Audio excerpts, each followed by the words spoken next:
Hello everyone, welcome to my channel times of BEd classes.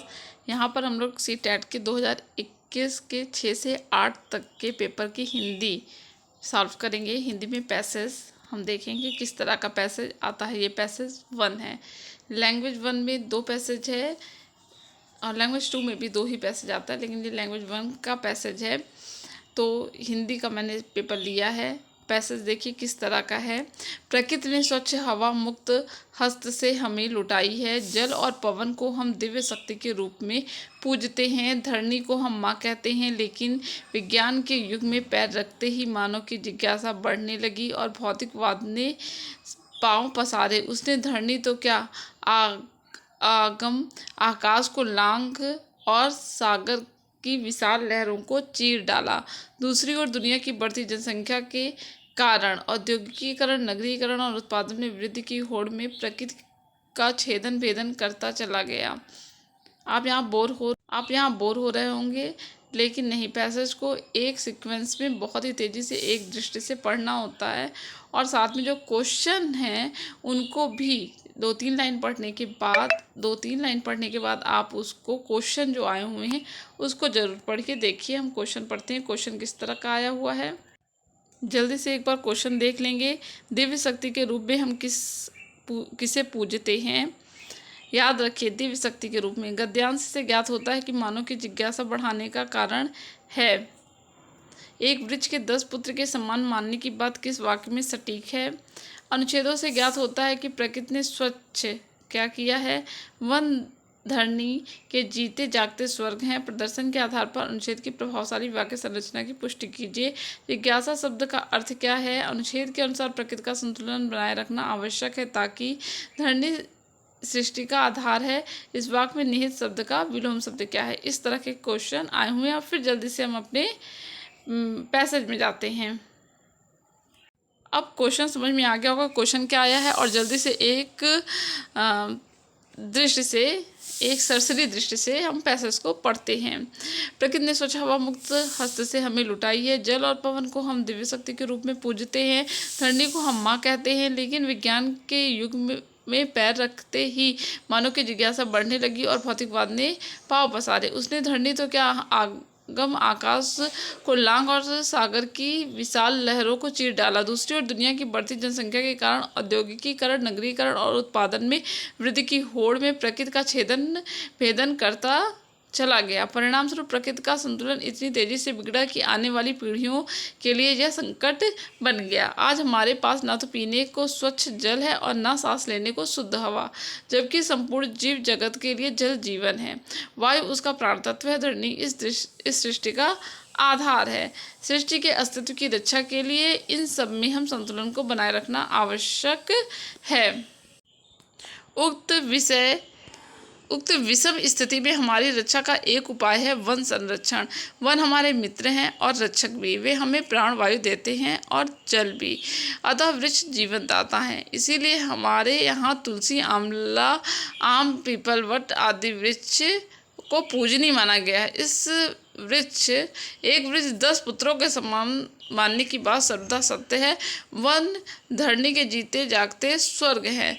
वनों से वर्षा और वर्षा से अन्न होता है। इसीलिए वनों का विनाश रोकें और धरनी के नृशंस दोहन से बचाव करके इसका श्रृंगार करें। धरनी को प्रलय के महामेघ से बचाने के लिए आम मनुष्य कारगर भूमिका निभा सकते हैं। अब हम क्वेश्चन पे आएंगे। दिव्य शक्ति के रूप में हम किसे पूजते हैं?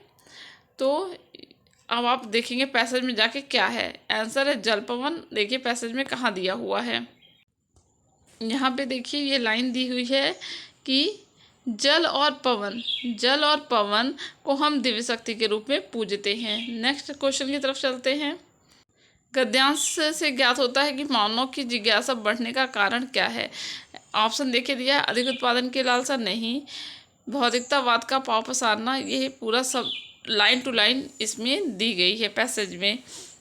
भौतिकतावाद का पांव पसारना मानव की जिज्ञासा बढ़ने का कारण है। नेक्स्ट क्वेश्चन पर चलते हैं।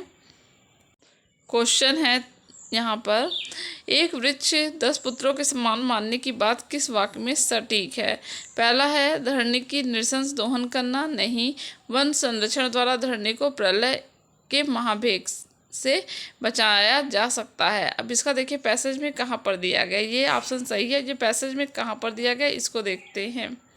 यहाँ पर आप देख सकते हैं, यहाँ से पढ़िए, वन धरणी के जीते यहाँ से कि एक वृक्ष 10 पुत्रों के समान मानने की बात सर्वथा सत्य है। तो यही चीज़ तो उसमें पूछी गई है कि क्यों माना गया एक वृक्ष 10 पुत्रों के समान मानने की बात के लिए सही वाक्य क्या है? 10 पुत्र जब माना है तो किसी चीज़ की रक्षा के लिए ही तो माना है। वनों में वर्षा और वर्षा से अन्न होता है, ठीक है, इसीलिए वनों के विनाश को रोके और धरणी के नृशंस दोहन से बचाव करके इसका श्रृंगार करें, ये तो करें, ठीक है। धरणी को प्रलय के महावेग से बचाने में आम मनुष्य कारगर भूमिका निभाते हैं। जब 10 पुत्र को माना गया है तो इसलिए ये लाइन इस राइट लाइन हो रही है कि धरणी को प्रलय के महावेग से बचाने में आम मनुष्य कारगर भूमिका निभा सकते हैं। नए क्वेश्चन की तरफ चलते हैं। यहाँ पर क्वेश्चन है कि अनुच्छेदों से ज्ञात होता है कि प्रकृति ने स्वच्छ क्या दिया है? तो पहली लाइन में इसका आंसर था कि प्रकृति ने हवा मुक्त हस्त से हवा, जो अनुच्छेद से ज्ञात होता है, प्रकृति ने स्वच्छ हवा जो है, स्वच्छ हवा मुक्त हस्त से लुटाई है। इसका आप देख भी सकते हैं, यहाँ पर लाइन है, पहली लाइन है, प्रकृति ने स्वच्छ हवा मुक्त हस्त से लुटाई है। नेक्स्ट क्वेश्चन की तरफ चलते हैं। क्वेश्चन है वन धरणी के जीते जागते स्वर्ग हैं, प्रदर्शन के आधार पर अनुच्छेद की प्रभावशाली वाक्य संरचना करती है। वन जो है धरणी के जीते जागते स्वर्ग हैं। वनों से ही रोजगार मिलता है, नहीं। वनों से ही आकर्षक घर का निर्माण होता है, नहीं। वनों से ही लकड़ी और ईंधन मिलता है, और लास्ट में वनों से वर्षा और वर्षा से अन्न मिलता है। इसमें इसी चीज़ की बात कही गई है। तो राइट आंसर क्या है? राइट आंसर डी है। यहाँ पर देखिए आप, लिखा है वनों से वर्षा और वर्षा से अन्न होता है, जीते जागते स्वर्ग हैं। यहाँ पर लाइन है, वन जो है धरणी के जीते जागते स्वर्ग हैं, वनों से वर्षा और वर्षा से अन्न होता है। नेक्स्ट क्वेश्चन की ओर तरफ चलते हैं। जिज्ञासा शब्द का क्या अर्थ है? तो जिज्ञासा शब्द का अर्थ जानने की इच्छा है। अनुच्छेद के अनुसार प्रकृति का संतुलन बनाए रखना आवश्यक है ताकि क्या किया जाए, धरती को प्रलय से महावेग से बचाया जा सके। नेक्स्ट क्वेश्चन है धरणी सृष्टि का आधार है का विलोम क्या होगा? उत्पत्ति नहीं, प्रलय नहीं, आविर्भाव नहीं। एक मिनट, विलोम शब्द करना है तो उत्पत्ति, आविर्भाव, उदय, तो ये सृष्टि का आधार है। उत्पत्ति आविर्भाव है, उदय है, जबकि सृष्टि का आधार जो है वो प्रलय नहीं है। तो this is right answer, option number B, प्रलय। नेक्स्ट क्वेश्चन देखते हैं। क्वेश्चन है निम्नलिखित वाक्यों में से वर्तमान काल का वाक्य चुनिए। और वर्तमान काल का वाक्य जो कि कौन सा होगा? वनों की रक्षा से हम पूर्ण कमा सकते थे, नो ही नहीं। इसी ईश्वर की बहुमूल्य सौगात को मलिन कर दिया, नहीं कर दिया, ये पहले की बात हो गई। वन धरती के जीते जागते स्वर्ग हैं, तो ये बात जो है प्रेजेंट की बात है। बाकी डी ऑप्शन है, मनुष्य ने आकाश को लांग लिया, सब काम खत्म कर दिया, प्रकृति के छेदन भेदन करता चला गया, ये सब पास्ट की बात हो गई। सबसे राइट आंसर क्या हो गया हमारा? राइट आंसर इज वन धरती के जीते जागते स्वर्ग हैं, ऑप्शन नंबर सी। यहाँ पर इस तरह का एक पैसेज आया हुआ था, और दूसरा पैसेज ये है हमारा। तो फिर मिलते हैं नेक्स्ट वीडियो में नेक्स्ट पैसेज के साथ, और मेरे चैनल को सब्सक्राइब कर लीजिए अगला वाला वीडियो देखने के लिए। धीरे धीरे इसी तरह पैसेज करने की हमारी आदत होगी और हम ढेर सारे क्वेश्चन एग्ज़ाम में सही कर पाएंगे।